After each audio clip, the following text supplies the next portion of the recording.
Eu quero saudar aqui presentes, em primeiro lugar, o nosso secretário-geral, escritor Alberto da Costa e Silva, os acadêmicos presentes, a senhora Suenir Ventura, escritores.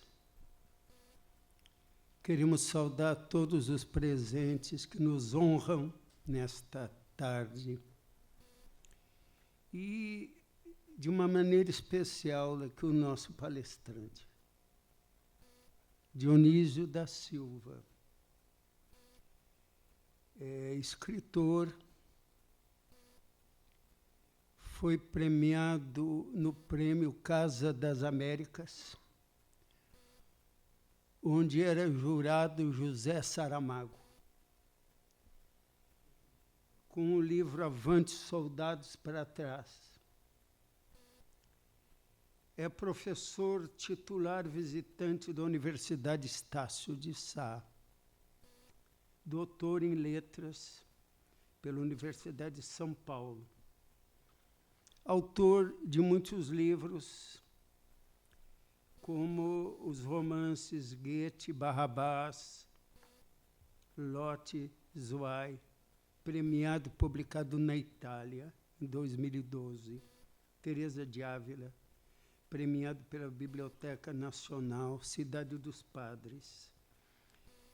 E dirige o Instituto da Palavra da Universidade Estácio de Sá.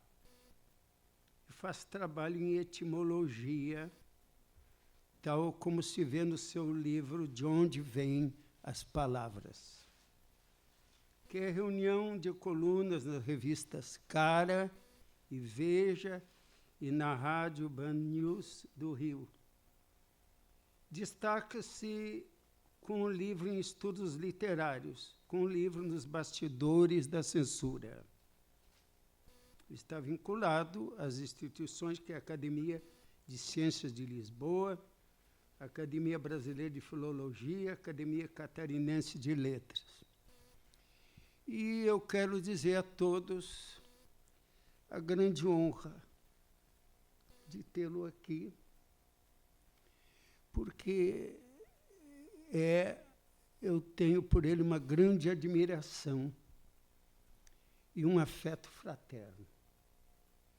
E acho que, nesta tarde, Guimarães Rosa será devidamente homenageado, aliás, como tem sido neste ciclo. Quero também falar a respeito da coordenadora geral, que é a acadêmica Ana Maria Machado. Passo a palavra a Dionísio da Silva. Muito obrigado. Muito obrigado. Saúdo a todos, sejam todos bem-vindos. Eu fiz um roteirinho aqui que pretendo seguir o mínimo possível, porque me sinto melhor quando anarquizo um pouco esses roteiros, mas os deveres rituais da cerimônia de saudar eu os quero cumprir e cumpro com muito gosto. Vejo na plateia honrando esses 45 minutos, pessoas muito queridas, a começar por alguns membros da Academia Brasileira de Letras aqui presentes, diante dos quais eu fico assim um pouco apreensivo em falar. Outro dia estava com Evanildo Bechara em Brasília, num congresso, para falar sobre o IFEM. Falei 5 minutos e mudei de assunto, porque o Evanildo estava presente, né? Felizmente, hoje não é sobre o IFEM. Está aqui à minha frente também o Alberto da Costa e Silva. Já falamos para públicos de 4.000 pessoas sobre lonas de circo no Rio Grande do Sul. Imemoráveis jornadas da literatura. A seu lado, meu colega de outra academia, o Antônio Carlos Tchequim, poeta e professor de reconhecidos méritos. O Geraldo Cavalcante está aqui. A o Zuenir Ventura, que quando vai ao hospital para exames chamam. E agora, a senhora Zuenir, por favor, aproxime-se, né? Porque Zuenir e Darcy são nomes assim que cabem aos dois gêneros, né? O Merval Pereira, que eu encontro muito raramente, mas ao vivo, porque virtualmente todos os dias, Merval, né? Ao lado do embaixador Jerônimo Moscardo está a minha querida esposa, Michele Roberta da Rosa. Eu não sabia que estava presente, mas vi o Jerônimo e vi que mulher bonita é aquela ao lado dele. Era a minha. Eu encontrei no corredor uma pessoa que me deixou muito emocionado a encontrá-la, que é a filha do Guimarães Rosa. Não sei se ela está presente, a Vilma. Mas, de todo modo, quero saudá-la. Está lá, escritora Vilma Guimarães Rosa. Fiquei muito contente de vê-la e notei, não a conhecia, que a senhora tem os olhos do pai, o modo de olhar do pai. A mim me pareceu, não conheci João Guimarães Rosa, e quando vejo em imagens, e as imagens de TV e documentários costumam ser traiçoeiras. Eu vou falando assim, daqui a pouco começo a palestra, mas sejam todos bem-vindos. Quero, nessas pessoas que citei, saudar a todos, dar os votos de boas-vindas e desejar que vocês não percam o seu tempo e que esses 40 e poucos minutos nos sirvam para alguma coisa e que seja leve para o coração da Mary, esposa do Zuenir, que deu uma outra definição de coração que eu não conhecia há poucos minutos. E eu venho com um título inusitado, vou começar por explicar o título, porque eu trago uma faísca de outra pedra, que vão dar outras labaredas, assim eu espero, e é um desafio muito grande, porque se trata de um escritor muito lido, muito conhecido, de uma riqueza extraordinária, que nasce no ano em que morria Machado de Assis. Quis o destino que houvesse essa coincidência, que nós devemos a esses mistérios das nossas inevitáveis transcendências. O fato de eu ter escolhido este corte quando nosso querido Carlos Nejar nos convidou, trazendo o recado da escritora Ana Maria Machado, eu gostei muito de ser lembrado pela Academia Brasileira de Letras, por essas pessoas, para fazer, para não sendo diplomata, vir trazer um outro olhar sobre a obra de ficção de um escritor da exuberância deste diplomata, que escreveu esta obra solar para a literatura brasileira. Eu peguei um pequeno trecho, dada a complexidade, as complexas sutilezas do Grande Sertão Veredas, e porque eu ministrei essa aula ao longo de 45 anos de docência, muitas vezes essas aulas, inclusive no ensino médio, e sobretudo este pedaço, que é um trecho que me comove muito, que é o julgamento de Zé Bebelo. Eu várias vezes chorei, percebendo aquelas ligações tão subjacentes daquela amizade entre dois jagunços. E eu não sei se faço uma grande inconfidência, não sei se o Zé Rubem vai gostar, Zuenir, mas o Rubem Fonseca me disse várias vezes, né, já à beira de copos, que ele tem uma prosa arrasadora, né, devastadora, tão quieto para a imprensa, mas os que conversam com ele sabem que ele tem, que ele como que tira uma rolha assim quando tem um assunto, né? E ele disse que o João Guimarães Rosa poderia ter escrito que o João Guimarães Rosa poderia ser lido também à luz de o primeiro, ou o que mais aprofundou o tema de o amor entre dois homens, seria uma sexualidade tida por ilegítima para a época, porque, na verdade, são dois homens apaixonados ao longo daquela história. Mas por que a Lava Jato entra aqui? A Lava Jato sempre vai onde não é chamada, eu espero, não é? Senão ela perderia a graça e a função. Mas como sabe minha amiga psicanalista Gilda Pitombo Mesquita, que me dá a honra de ouvir aqui, há um discurso psicanalítico ali que, se alguém desenvolveu profundamente, eu ainda não o li com o devido cuidado para perceber que fora feita essa leitura. É um viés, olhar um julgamento trazendo o viés da Lava Jato, é um viés que pode, do qual todos podem discordar, não é? As palestras não são para a gente concordar com quem fala, para a gente ter uma outra luz, um outro olhar sobre aquele tema. Eu, como é de meu costume, eu gosto muito de seguir essa norma, prometo a conversa clara, que vai garantir o trato justo, quer dizer, concordando ou discordando, como diz Guimarães Rosa, pão ou pães é questão de opiniões, não é? O inusitado não começa pelo conferencista, mas pelo autor, contemplado com o Prêmio Machado de Assis, com um léxico e uma sintaxe originais, nunca antes vista na literatura, nem antes nem depois. O Grande Sertão Veredas, com aquela invenção extraordinária sobre o léxico e sobre a sintaxe, continua com o seu papel desconcertante. E eu queria destacar aqui que de alguns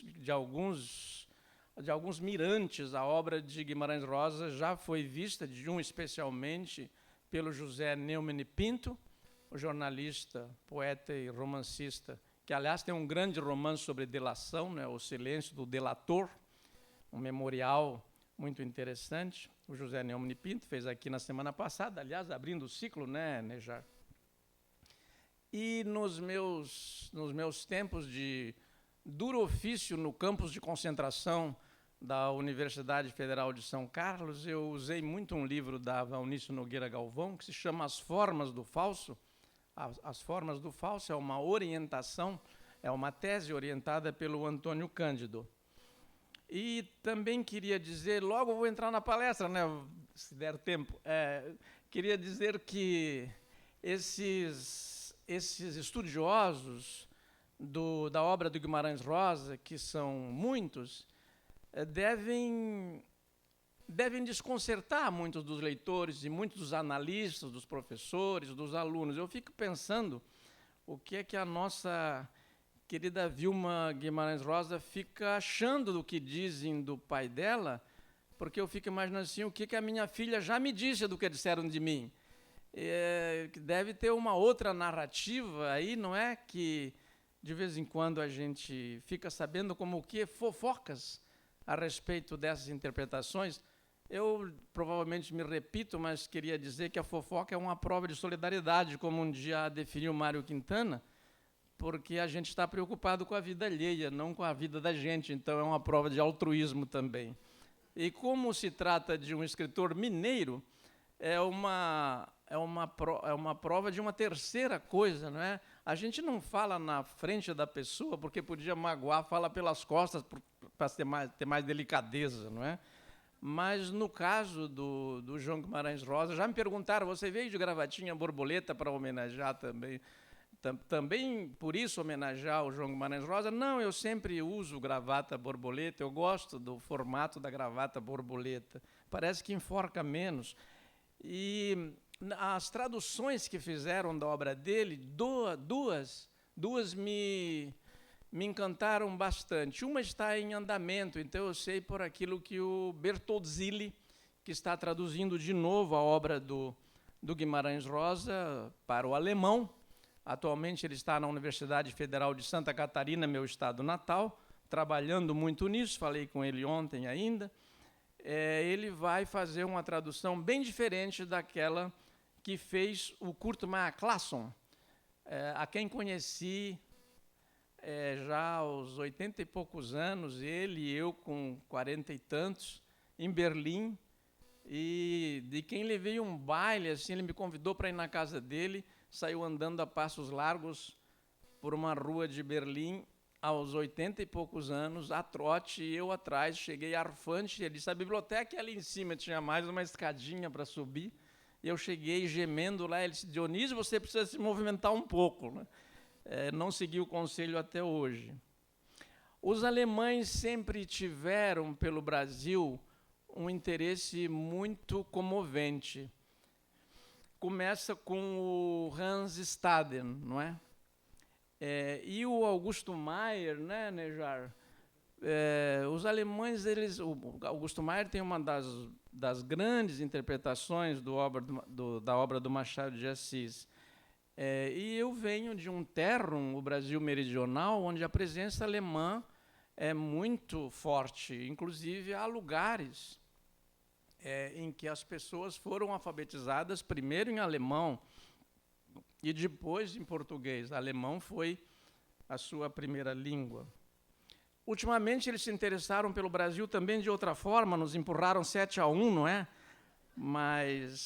E talvez até podiam contrariar o Meyer Clason, que o Kurt Meyer Clason, discutindo numa das cartas com o Guimarães Rosa, diz, olha, eu estou fazendo uma tradução aqui porque você é brasileiro, mas vamos usar uma imagem de futebol, numa das discordâncias deles, tratadas assim, realmente como diplomata, não é?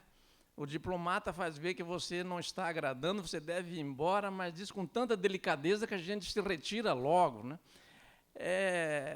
E tem evitado muitas guerras com isso, que ele diz, olha, o brasileiro é do drible, de dar uma bicicleta, mas você já viu um jogador alemão dar uma bicicleta? E eu acho que hoje já, né? Eles aprenderam.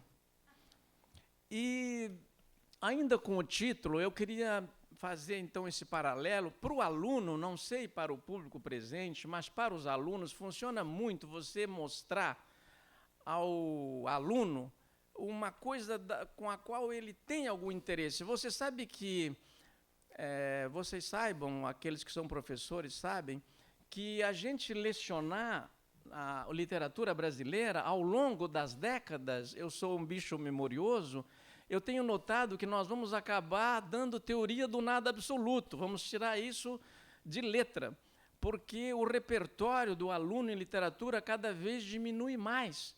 Eu já tive a oportunidade, nesta mesma mesa aqui, de lembrar que a gente sabia sonetos, trechos de prosa, inclusive em latim, de cor, não é? Na nossa faixa etária, tratada como faixa otária. Nós aprendemos essas coisas, era quase natural. Se hoje você chegar e dizer, eu quero dizer aquele pedaço do Plutarco em latim, ou eu quero dizer aqui que o fato de ter um comandante militar que saiba narrar tão bem no sertão e ser jagunço, ser guerreiro, porque jagunço é sinônimo de guerreiro, pelo menos no romance fiquemos com essa definição, eles são guerreiros no mais alto sentido da palavra, eles são guerreiros como eram os guerreiros do Esparta, que inclusive, outro dia conversava com o embaixador Jerônimo Moscardo sobre isso, aqueles destacamentos de Esparta em que os homens eram amantes, e eles eram escolhidos pelo comandante para formar esses pelotões, porque um defendia a vida do outro com amor. Provavelmente estava primeiro aquele amor e depois a defesa da pátria. O fato de um guerreiro saber escrever, eu não sei por que tanta admiração. A gente estudou de Belo Gálico, não é?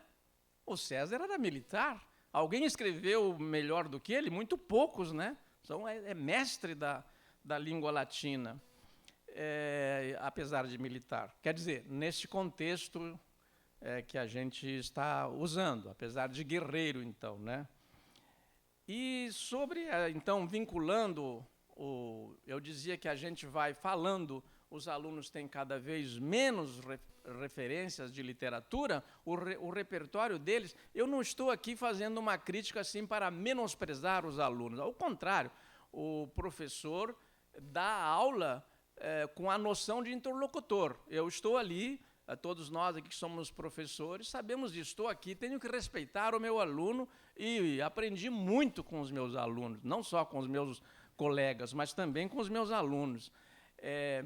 Mas eles têm outro repertório. Quando você vai dar o Guimarães Rosa hoje, Merval, na aula o cara já viu a minissérie, o sujeito já foi ao cinema, ele já esteve no teatro, não é? Então, você vai falar de uma coisa que ele sabe pela rama, pelo menos, ou um resumo. Eu tenho a impressão que com todas as disciplinas acontece algo semelhante, a menos com aquelas do ramo das ciências ocultas, não é? Como a química, não é? A física, não é? Que se semelha, ou a arte abstrata, que se semelha às ciências ocultas, né? Se você falar, por exemplo, em natureza morta, o cara vai pensar que é uma galinha morta numa encruzilhada, não é? Só pode ser a natureza morta ali. Mas, então, diante deste aluno, a gente traz um gancho, digamos assim, um viés, como se a gente chamasse a atenção por um outro olhar. Então, eu peguei a Lava Jato. Já estou me explicando demais sobre isso. Quando a gente explica demais é porque não funcionou. Ou então a gente está achando que funcionou de um modo que a gente não queria, não é? Mas a Lava Jato ela fez cair sobre o Brasil, assim, na minha linguagem antes de ser professor num campus de concentração, eu fui também um presidiário infanto-juvenil, porque eu estive num seminário durante 8 anos. Minha mãe teve vocação para eu ser padre, e eles demoraram a descobrir que eu não a tinha, não é? Eu ainda acho que tinha, não é? Mas, em todo caso, eu gostava muito. Todo mundo se queixa de internato, eu adorava, tinha silêncio. O Humberto Eco diz numa das suas crônicas que nós vamos comprar pacotes de silêncio, vai ter um preço muito grande, porque o silêncio ficou uma mercadoria raríssima, não é? Mas eles fizeram, então a Lava Jato fez desabar sobre o Brasil alguma coisa assim como aquele substantivo plural dos dicionários, os novíssimos. Novíssimos é um substantivo plural, não é só adjetivo plural de novíssimo, mas é um substantivo plural, que é como a Igreja chama, a doutrina cristã chama, a morte, o juízo, o inferno e paraíso. Eu acho que o Aurélio Barca de Holanda devia morte, juízo, inferno ou paraíso, né? Porque se aí não podia ser um conectivo, né? Mas o conectivo aqui, se eu bem entendo, é no sentido de que pode ser os 4, né, para integrar aquele substantivo. O nome da operação é sempre escrito errado na mídia. E eu não vou corrigir, primeiro porque está o Ivanildo Bechara aqui, presidente, já estou aqui meio tremebundo para falar em regras de português, em acordo ortográfico, como se escreve. Mas se o Ivanildo não me contradisser, eu queria lembrar que esse lava a jato esconde uma preposição, né? Porque você não está lavando o avião, você está lavando de um modo, então deve ser lava a jato. E a operação nasceu num posto que o José Carlos, aqui o José Carlos Gentili me levou lá em Brasília, o caso 0 da Lava Jato, naquele posto onde se lavava carros a jato, né? Com o jato e rapidamente, com o jato d'água e rapidamente, e se lavavam também dinheiros fraudados, mas sobre isso aqui tem autoridade muito maior para falar sobre isso e dar as informações mais recentes, como é o caso do Merval aqui à minha direita. Mas, então, esse Lava Jato, com este nome, veio aqui para fazer uma ponte com o Grande Sertão, e esta referência da Lava Jato, que é o juiz Sérgio Moro, né? Eu recebi telefonemas ou e-mails, Dionísio, você está botando política junto com a literatura aí. Não, eu falei, não, mas é só um gancho, veja você. E depois da diplomacia também é muito política, e depois da política também não é isso que a gente aprendeu, que consolidou assim, como se fosse um português vulgar, que da política são os políticos que cuidam. Não, João Guimarães Rosa foi um diplomata que cuidou muito da política e teve um papel belíssimo na liberação de vistos para imigrantes judeus que vinham para o Brasil. Além do mais, ele sucedeu nesta casa de Machado de Assis a João Neves da Fontoura, não é? Escritor e político. Ele foi recebido por Afonso Arinos. Então, eu tenho a impressão que não estou inventando muito para colocar esse título. E segundo, terceiro, ou quinto, ou em último lugar, tenho este lugar, que de todo modo não tem essa ordem, assim, essa ordem ordinal, que é o fato de se tratar de um julgamento. A Lava Jato leva as pessoas a julgamento. E o trecho que eu escrevi, que eu escolhi para ler aqui, para interpretar aqui, é o julgamento do Zé Bebelo no Grande Sertão Veredas. O amor de Adorim fez do Guimarães Rosa, essa história de Adorim, esse segredo que ele pedia, que o pai da Vilma Guimarães Rosa pedia que os leitores tivessem, era o seguinte: se você já leu este romance, não conte o segredo do romance, né? Eu, da minha parte de leitor, eu fico concordando com ele, mas como escritor eu sei que a gente não tem esse poder sobre o que escreve, né? O leitor acha o que ele quiser e conta o que ele quiser e vai dizer o que ele quiser, ainda que Nejar, a gente não seja, né? Não seja a pessoa à altura para discordar do Guimarães Rosa. É difícil eu encontrar uma discordância que eu tenha dele.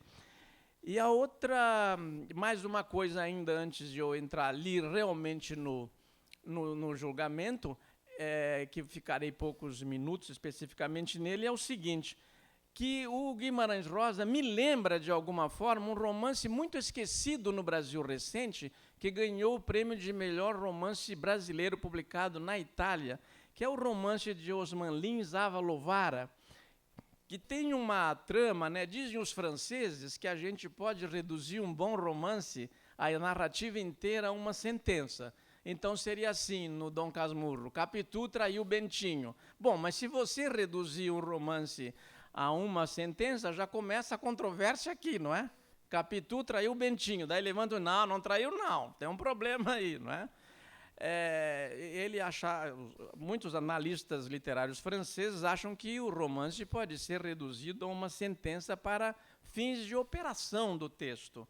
Então ele me lembrou a Avalovara, que pode ser resumido no seguinte: lá tem uma frase, que é a frase em latim, satorare potenet opera rotas, cuja tradução é: o lavrador mantém o arado nas rotas, mantém as rotas do arado, aquela lei. O latim é uma língua maravilhosa, né? Porque ela consegue dizer tanta coisa numa síntese, com tanta síntese, mas é mais ou menos isso. O lavrador está lavrando a terra e mantém o arado naquele rego, a gente chama rego, né? Que vai levantando as leivas até o fim. E um senhor de escravo diz ao escravo: se você descobrir uma palavra, uma frase, que seja lida da esquerda para a direita e da direita para a esquerda e tenha o mesmo sentido, você terá liberdade. E quando ele descobre esta frase, daí o senhor diz para ele: me diga a frase. Ele chega um dia, depois de muito tempo, e diz: olha, eu descobri a frase. O senhor diz: então me diga a frase. Ele diz: não, agora a frase eu digo quando eu quiser, porque agora eu sou dono da minha liberdade. E para celebrar que ele descobriu isso, ele vai para um bordel, passa uma noite de farras e conta a uma das meninas que ele descobriu isso e que no outro dia ele será livre. No outro dia, depois que ele acorda do porre, de passagem eu quero recomendar a leitura do Avalovara, do Osman Lins, que é tão pouco lido, eu acho, né? Que é pouco lido ainda, é insuficientemente lido no Brasil. Passado o porre, ele vem dizer para o senhor que ele agora vai dizer a frase para ganhar a liberdade. Só que a menina já contou isso para muitas pessoas e o dono mandou pintar em todas as paredes de Pompeia, a história se passa em Pompeia, esta frase. Quando ele diz esta frase, o dono diz: mas essa já está aí nos muros, essa é fácil. E ele não consegue a liberdade. Não vou contar o que acontece com ele, porque não sou um estraga-prazeres. Querem que eu conte? Ele se suicida. Porque eu tenho um fascínio assim, pelo tema do suicídio, sabe? Né? Inclusive sobre aqueles inventados, como o do Stefan Zweig, que no meu romance eu sustentarei por todo o tempo, por toda a minha vida, que um dia ainda haverão de descobrir que Stefan Zweig e Charlotte Altman foram executados por um comando nazista na sua casa em Petrópolis, mas os historiadores negam. Eu fico com aquela definição: a literatura é a história clandestina, não é?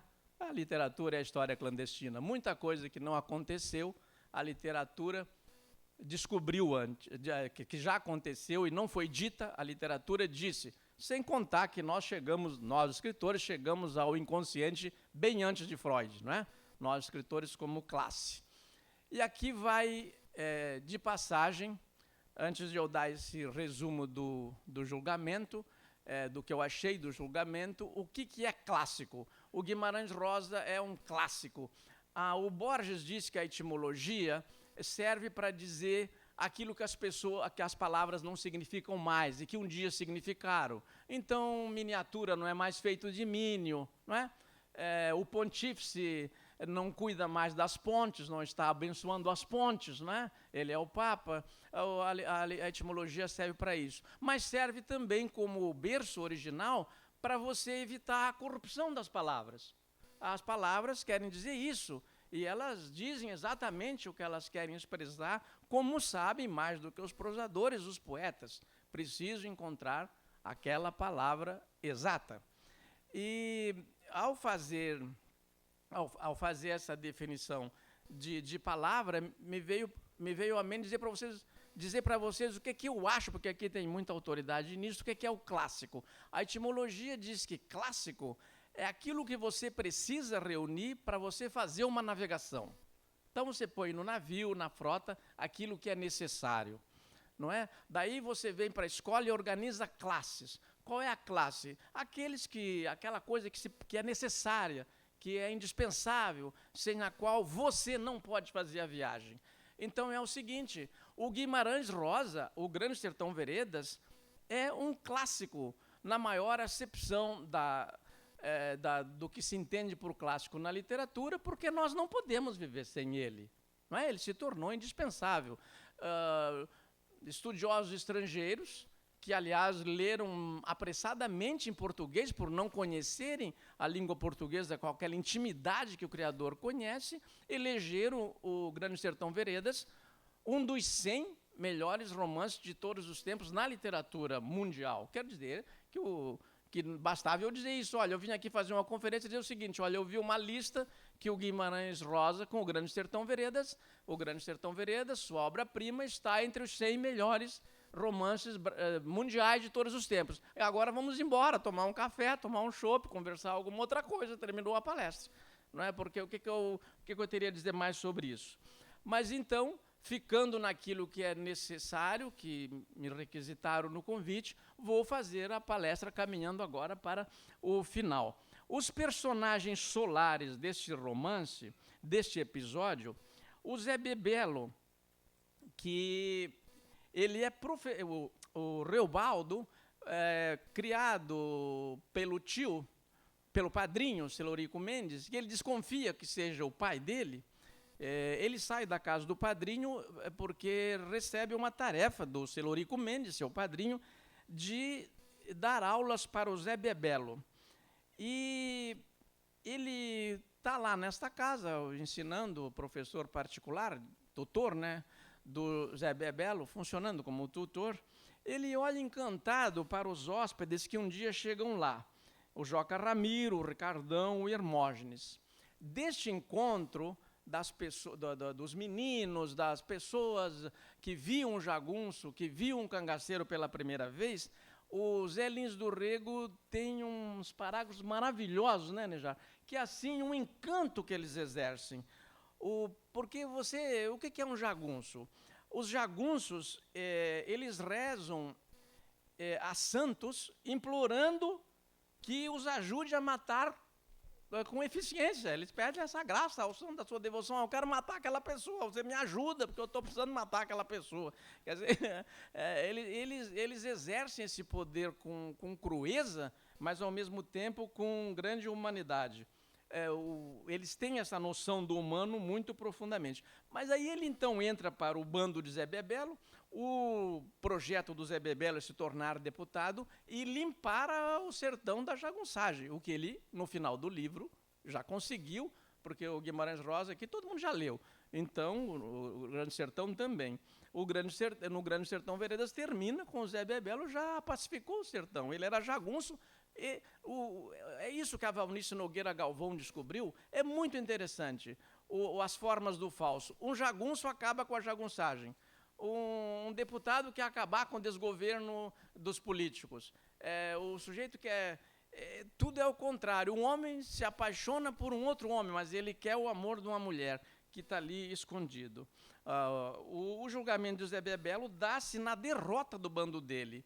Eles, quando o Riobaldo resolve aludir a números, ele diz que são em 10. Depois diz, agora são 3. E, por fim, sobra o Zé Bebelo. O Zé Bebelo se entrega, não tem mais o que fazer, descarrega a arma de fogo aos pés dele e está com um punhal, o bando se aproxima dele e tira o punhal dele, desarma, e ele termina, o romance termina com o Riobaldo procurando o Zé Bebelo de novo, fazendo uma visita, e o Zé Bebelo diz, olha, vai visitar, você está com tanta angústia se você fez ou não fez o pacto com o diabo, procura o compadre meu Clemém. Não é? Esse compadre meu Clemém é sempre citado assim, compadre meu Clemém, é um sujeito com um sábio, né? Que tem uma visão espiritualista da existência e consola o Riobaldo. Não houve pacto, não, né? Fique tranquilo. E este tema da venda da alma para o diabo é muito interessante, é uma lenda medieval, digo aqui aos mais jovens, os outros estão carecas de saber, forjada, criada entre os séculos XV e XVI, mas que, na verdade, ganha em duas obras do Goethe, a sua forma definitiva, que é no Fausto I, publicado no primeiro Fausto, em 1806, e o segundo Fausto, em 1832. Eu queria destacar aqui para nós um diálogo do Mefistófeles, o demônio, com o Fausto. O Fausto ganhou tudo o que queria e tal, e não consegue esbanjar todas as riquezas que ele tem. E o diabo, olha, mas só podia ser uma pergunta diabólica. Ele diz, já experimentou a caridade? Eu achei assim uma coisa... Eu vejo tão pouco destaque para essa pergunta, né? Já experimentou a caridade? Com a caridade você esbanja tudo. E ele faz esse pacto, então, o Riobaldo acha que fez lá numa encruzilhada, numas horas mortas. Agora vem a questão do silêncio, não tem mais horas mortas, né? Essas acabaram, agora só tem horas muito vivas. E eu queria lembrar, nesta passagem aqui, desta leitura, que quero dar apontamentos para uma leitura diferente do Zé Bebelo, do julgamento do Zé Bebelo. Se eu trouxer essas outras provocações para esse episódio, estarei com o meu objetivo cumprido nesta pequena intervenção, é que o diabo, eu gosto muito de etimologia, como os que conhecem o meu trabalho sabem, ele vem de uma palavra grega, diabolos, que quer dizer aquele que separa, aquele que desune, que é o contrário dos símbolos. Então, o diabo é o contrário do símbolo. Isso deu uma complicação muito grande para o Kurt Meyer Clason, porque o Guimarães Rosa, ele usa 22 nomes para o diabo. Aqueles que gostam de contar, podem contar lá. São 22 nomes. Hoje, com o computador, deve ser mais fácil. Não, também não é, porque não está com este nome. Se não é assim, conta aí quantas vezes tem diabo, né? Na tradição popular, muito católica brasileira, o diabo é sempre referido assim, o coisa ruim, aquele outro é fantástico, né? Quer dizer, aquele outro que não sou eu, né? Que também sou o diabo. Então, é um negócio fantástico. Ele encontra 22 nomes.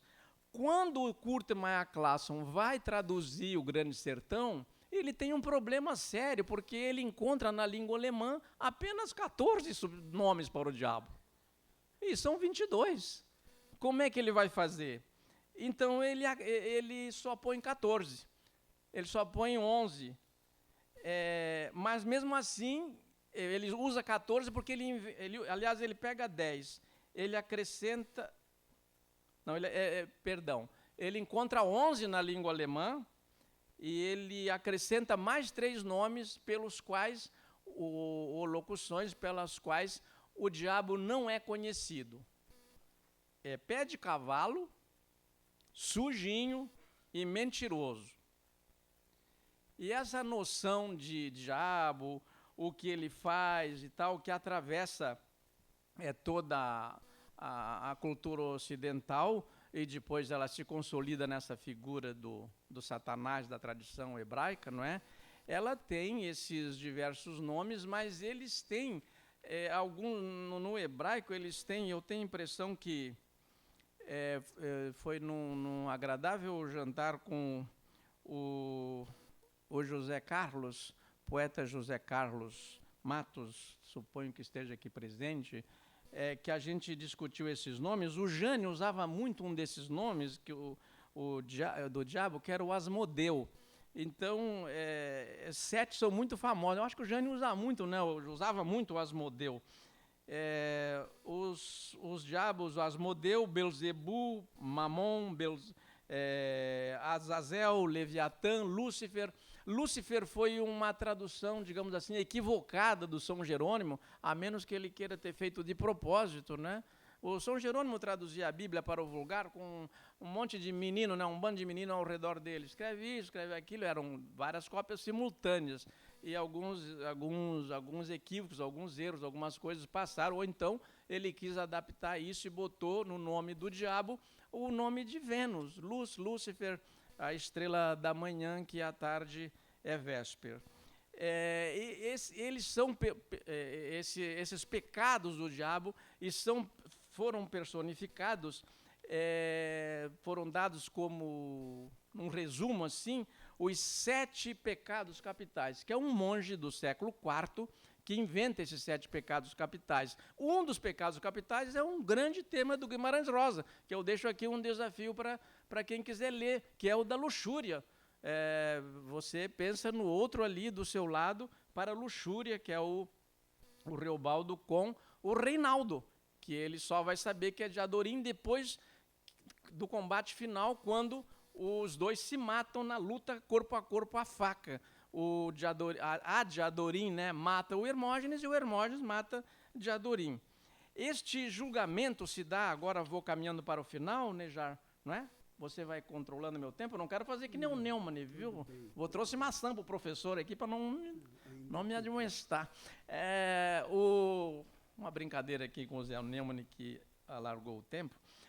O Joca Ramiro é assim, digamos, o Sérgio Moro do sertão. Só tem uma diferença, né? Não, aqui não vai a crítica para o Sérgio Moro. Assim, o modo do jurídico, do discurso jurídico, conduzir as coisas. Eu digo assim, de vez em quando faço essa reflexão. Antigamente a gente sabia, Merval, os 11 componentes da seleção brasileira, sabia o time de cor, os 11, né? Do goleiro ao ponta esquerda. Hoje nós não sabemos, é impossível, mesmo porque eles não estão aqui, mas nós sabemos a escalação do Supremo Tribunal Federal. Daqueles 11 nós sabemos, e até estamos de olho aí nos reservas, não é? Porque vai que os reservas entram como... E às vezes é o reserva que decide, como em tantas partidas, né? Então o Joca Ramiro está conduzindo esse julgamento e dá-se uns diálogos, vou abandonar aqui os papéis, dá-se uns diálogos muito incríveis, porque o Zé Bebelo diz, eu exijo julgamento, e a partir disso o réu conduz o julgamento. Ele é posto, vou resumir, porque na verdade o julgamento, poupá-lo da morte foi uma escolha do Diadorim, que era amigo dele, né? Ele fez com que, ele diz, Joca Ramiro disse que quer o Zé Bebelo vivo, mas depois quando dizem, não, está pego e está vivo, não, mas é para matar. Daí ele ouve com surpresa que os outros dizem, não pode matar. O Joca Ramiro disse que não é para matar. Já tinha se consolidado aquilo que a mídia do grupo tinha informado, aquela era a verdade. E quando o Zé Bebelo chega com as mãos amarradas, ele diz, aliás, quando ele está desarmado, sem a garrucha, sem o fuzil, sem a faca, ele diz, eu exijo julgamento. Daí eles não têm pressa. Eles viajam a cavalo até a fazenda Sempre Verde e lá haverá o julgamento. O Zé Bebelo está sentado num banquinho, o Joca Ramiro vem e senta na frente dele. O Joca Ramiro é a personificação da justiça, imparcial, com aqueles códigos rígidos do sertão que não são escritos, mas são cumpridos, ao contrário dos nossos que são escritos, mas não são cumpridos, né? Aqueles não são escritos, mas são cumpridos. Me faz lembrar numa correção de português que um dia um sindicalista fez para um professor da Unicamp, ele estava lá falando e dizia, porque agora nós vai, o cara dizia baixinho, era assessor dele, nós vamos, nós vai fazer, nós vamos, porque nós faz, nós fazemos. Ele parou e disse, ô fulano, é o seguinte, você é meu assessor, mas vocês falam muito bonito, e vocês dizem que faz, mas não faz. Vocês dizem que vão, mas não vão. Nós não. Nós diz que vai e nós vai. Nós diz que faz e nós faz. E defendeu aquele português, né? Lindo isso, né? Numa Academia Brasileira de Letras dizer isso.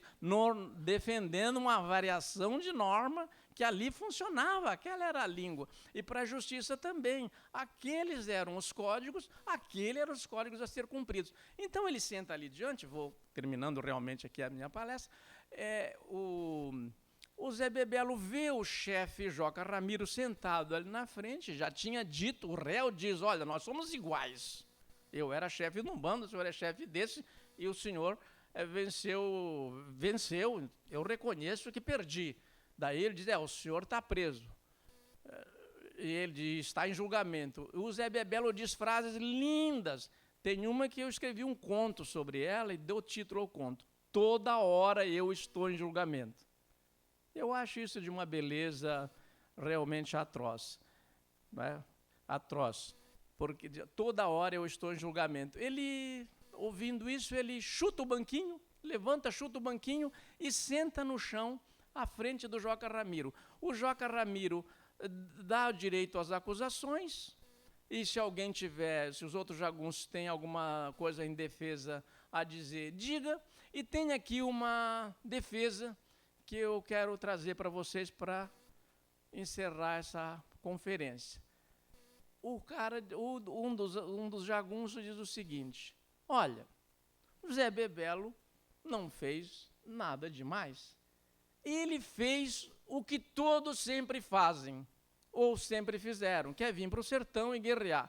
Eu tenho a impressão que na Lava Jato, se eu fosse advogado dos acusados, de alguns deles, eu ia fazer a defesa por aqui. Sempre fizeram o que todo mundo fez. Agora pegaram esse, né? Então ele diz, ele dá essa, ele veio guerrear, ele veio matar, nós também.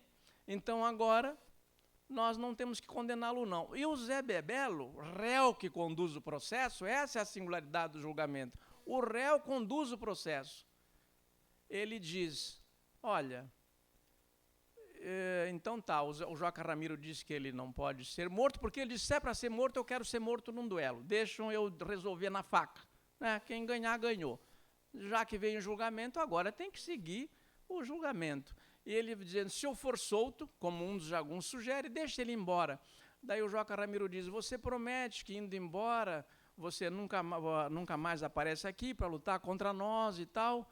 Ele diz, sim, eu tenho uns parentes lá para Goiás e tal, eu vou lá para Goiás, mas eu quero o seguinte, eu quero escolta, eu quero isso, eu quero aquilo. Ele faz as exigências antes de ser solto. É muito curioso esse aspecto do Grande Sertão Veredas, um réu conduzir o julgamento. Então, nós estamos diante, para concluir de vez agora, de um julgamento esplendidamente narrado de um modo todo original, e eu tive apenas esse pouco tempo para falar sobre ele, mas tem que se dar um corte com esse pequeno repertório, porque se a gente, mesmo neste julgamento, neste pequeno pedaço, se a gente pudesse pegar as palavras. Então, eu vou concluir com um exemplo, só com esse exemplo. Dá tempo, Nejar? Então tá. Quantos minutos você me dá? 15. Tem 10 minutos. Tem 10 minutos ainda? Então, eu não preciso de tanto. Vou poupar a paciência dos nossos ouvintes, que nos deram a alegria de estar aqui, mas eu anotei um exemplo muito curioso, que atrapalha muito o Kurt Meyer Clason na hora de ele traduzir. É o seguinte, o Guimarães Rosa faz... Eu estou aqui fazendo um panegírico do Guimarães Rosa, né? Mas eu não tenho outra leitura diante dele, eu tenho que fazer um panegírico, não é? Ele diz assim, e aqui não vai submissão nenhuma, né? Eu fiz um saber de experiências feito na docência, em cima de literatura, sempre. Eu sou um ignorante em física e matemática, eu já disse que para mim é um ramo das feitiçarias. Eu sempre me interessei por letras e dentre as letras, pela narrativa, pela poesia. E a coisa mais linda é você encontrar, de repente, a poesia onde você menos espera, que é na prosa.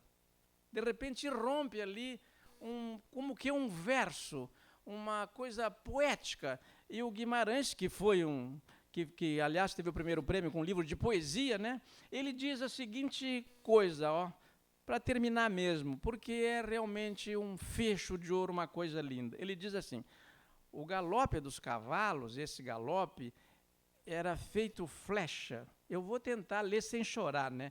Era feito flecha, feito faca, feito fogo. Quando o Kurt Meyer Clason vai traduzir isso para o alemão, ele não encontra a literação na língua alemã. Então ele muda as palavras. Ele diz que o galope dos cavalos é für der Welle, für der Wille, für der Wind. Quer dizer, ele diz, é como onda, é como vontade, é como vento. Mas o Guimarães Rosa não usou onda, vontade e vento no sertão. Ele usou flecha, faca e fogo. Era isso que eu tinha para dizer a vocês. Muito obrigado.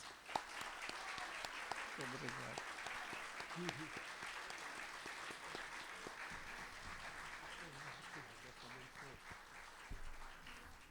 Muito obrigado, hein? Eu quero agradecer as palavras, a conferência de Dionísio da Silva.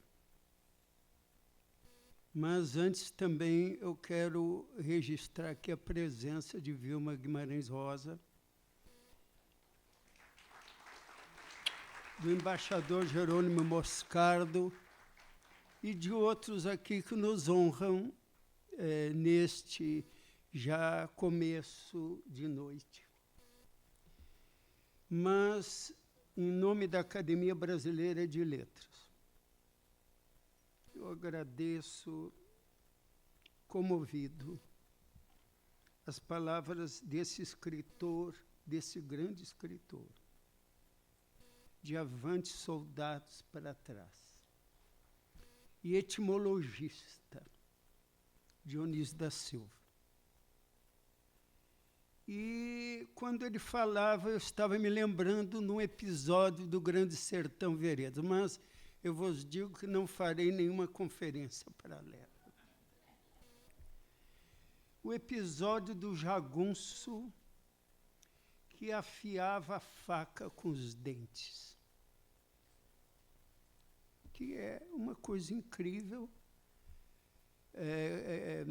Antônio Cândido chamou a atenção disso num estudo. E que eu agora não vou afiar palavras com faca, nem com flecha, nem com fogo, nem com galope. Mas eu quero dizer que essa homenagem a Guimarães Rosa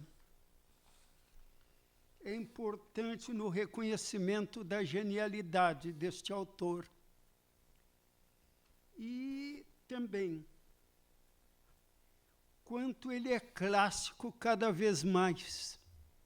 Eu não sei quantas vezes eu já li Grande Sertão Veredas ou me foi lendo, porque o texto é que vai nos lendo. E eu estava ouvindo aqui a verve, o senso de humor de Dionísio, que quer falar. Eu vou deixá-lo falar mais um pouquinho, dentro do tempo, porque Machado de Assis dizia que nós enterramos o tempo e o tempo pode nos enterrar. E eu vou ter que obedecer, tal, mas eu apenas quero frisar que Dionísio é o homem das palavras, e as palavras o procuram. E não se sabe mais se são as palavras ou é ele que fala. Mas, de qualquer maneira, esta homenagem é muito importante no sentido de cada vez mais reconhecer a obra de Guimarães Rosa. E também o que eu tenho que falar é lembrar que a próxima conferência será no dia 20 de março, terça-feira, 17h30, sobre Guimarães Rosa, do Sertão às Fronteiras, e o conferencista é o acadêmico João Almino. Fica essa palavra de agradecimento ao conferencista. E eu deixo mais essa palavra a ele, dentro do tempo que nos cabe. Muito obrigado.